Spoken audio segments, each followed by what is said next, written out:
In this video, we're going to go over one of the last exceptions to the octet rule when drawing Lewis dot structures.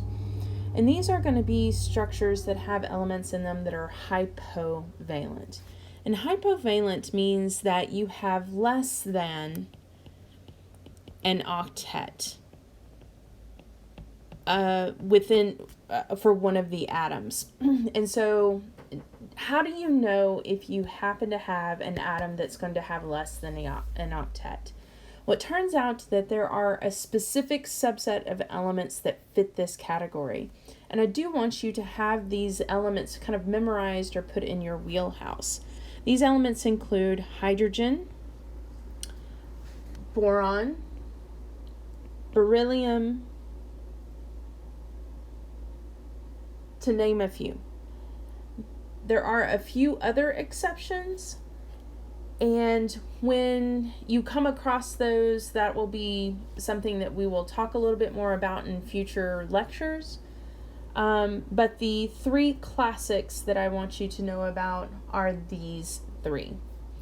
Now, you actually need to know how many electrons they like to have to fill their version of the octet rule. So they don't go by the octet rule, but each one of them has their own number of total electrons that they need to fill their outer shell.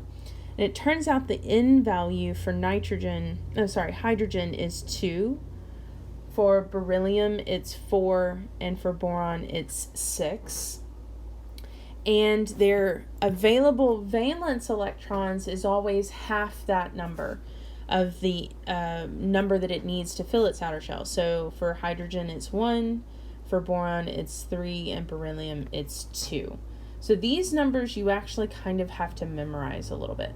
So let's try doing drawing the Lewis dot structure and using the NASA table to calculate number of bonding pairs and lone pairs, but using this kind of new exception to the octet rule.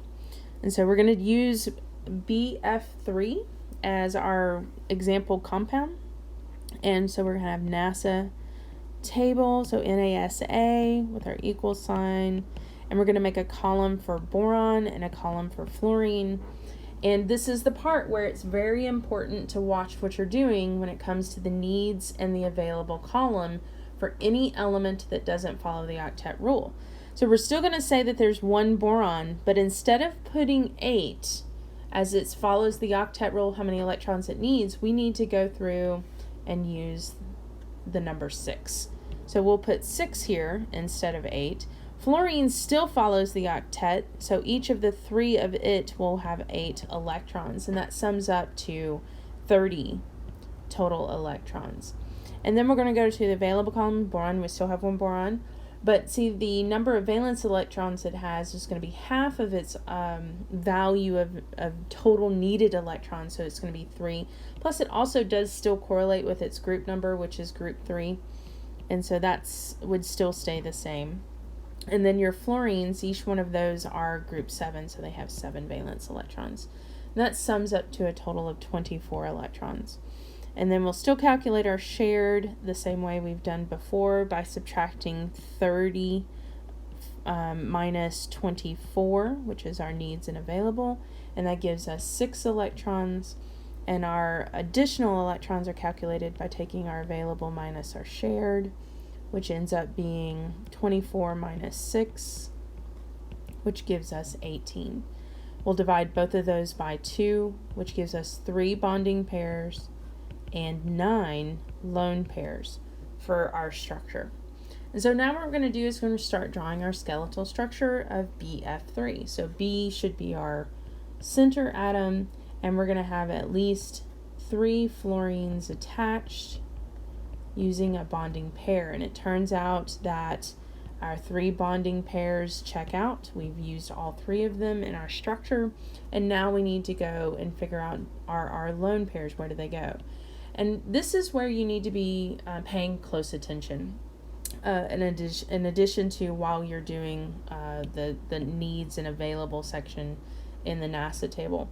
And that is every time we've looked at the lone pairs, we've always said, hey, start with the center atom, count it up to 8. Well, you can't do that here because remember, boron doesn't want 8 electrons, it wants 6. So you need to make sure that it has at least 6 electrons now instead of an octet. And so it turns out that it does happen to have 6 electrons, so it's perfectly happy and needs no more electrons in the form of lone pairs. However, each one of your fluorines does need 3 or 6 total electrons, 3 lone pairs, and that turns out that ends up being all 9 lone pairs, and that's our structure now matches our NASA table calculations, and that is how you do a hypovalent substance which has an exception to the octet rule. So just keep in mind, memorize kind of this chart, know that these particular elements are exceptions to the octet rule, and we need to adjust accordingly on our NASA table as such. I will say that the most prominent element that is utilized in structures that we're going to draw in this class is going to be our hydrogen. So this guy right here you need to pay a lot of attention to, because we're going to start to have a lot of structures that have hydrogen in it. And so we're going to have a mixture of structures that have regular octet rule, and then we have hydrogen that has the hypovalent exception. Okay, well, this is our last exception to the octet rule, and I will see you in further videos.